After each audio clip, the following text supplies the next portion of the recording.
nafasi nyingi sana za kujitolea zimetolewa na bodi ya mikopo ya elimu ya juu HESLB, ambapo nafasi hizo zinahusisha watu mbalimbali kama legal service, planning and research, loans allocation department, procurement and supply management, loan repayment and recovery, information education and communication, accounts and finance, administration, records management, electrical installation, plumbing and pipe fitting.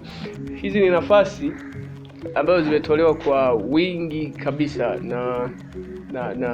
na bodi ya mikopo. Kigezo cha kuweza kuomba kazi hizi kwanza ni kuwa na sifa ambazo zinatakiwa. Atatoa kwa mfano katika nafasi ambayo ina watu wengi sana, ambayo ni nafasi ya record management, inataka mtu mwenye sifa gani? Ukitazama hapo katika record management inataka mtu mwenye diploma ya record management. Iwe mtu mwenye diploma hiyo, ama iwe inaendana na hicho ambacho kimetajwa.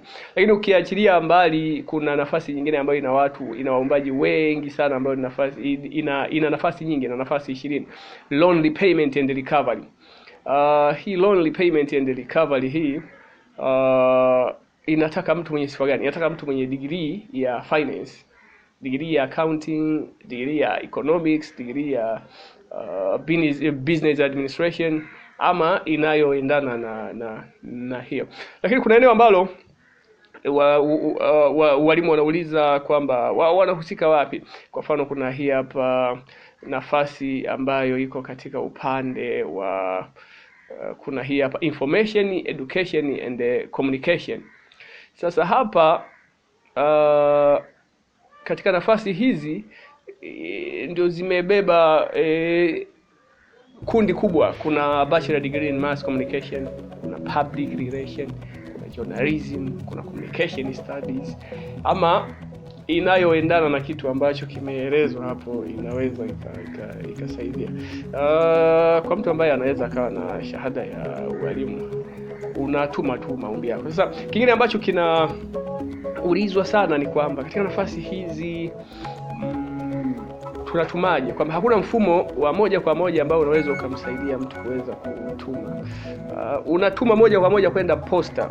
Hii haitumwi kwa mtandao, inatumwa moja kwa moja posta. Ukifika posta utakuwa umeandika anwani yako: Executive Director, Higher Education Student Loan Board, HESLB, PO Box 984 Dodoma. Itaenda moja kwa moja mpaka katika sanduku lao la posta, watayachukua maombi na watayafanyia kazi. Na mwisho wa maombi ni tarehe 15 mwezi wa 5 mwaka huu 2026. Sasa kwa wale waombaji ambao wanahitaji, kwa sababu hapa kuna vitu ambavyo vinatakiwa ili uweze kuomba. Kwanza lazima ufahamu sifa ambazo zinatakiwa. Ukishafahamu, lazima sasa uwe na CV, lazima uwe na barua ya maombi ya kazi. Lakini kuna kitu kipi hapa kimeongezwa: lazima uandike barua ya kueleza kwa nini unaomba kujitolea katika nafasi hizi. Nafasi hizi pamoja na kwamba ni nafasi za kujitolea, inashauriwa mtu yeyote ambaye hana kazi na ana sifa aombe, kwa sababu kwanza kuna posho ya malazi, posho ya kuna posho ya makazi, kuna posho ya chakula, kuna nauli. Kwa kuna posho ambayo watu watapewa kwa mkataba huu wa mwaka mmoja. Lakini ni nafasi haikuhakikishii kwamba utaweza kupata hiyo kazi, lakini ni nafasi inakupa wewe nafasi kubwa ya kupewa mkataba wa moja kwa moja baada ya kuwa umefanya kazi yako kwa muda wa mwaka mmoja.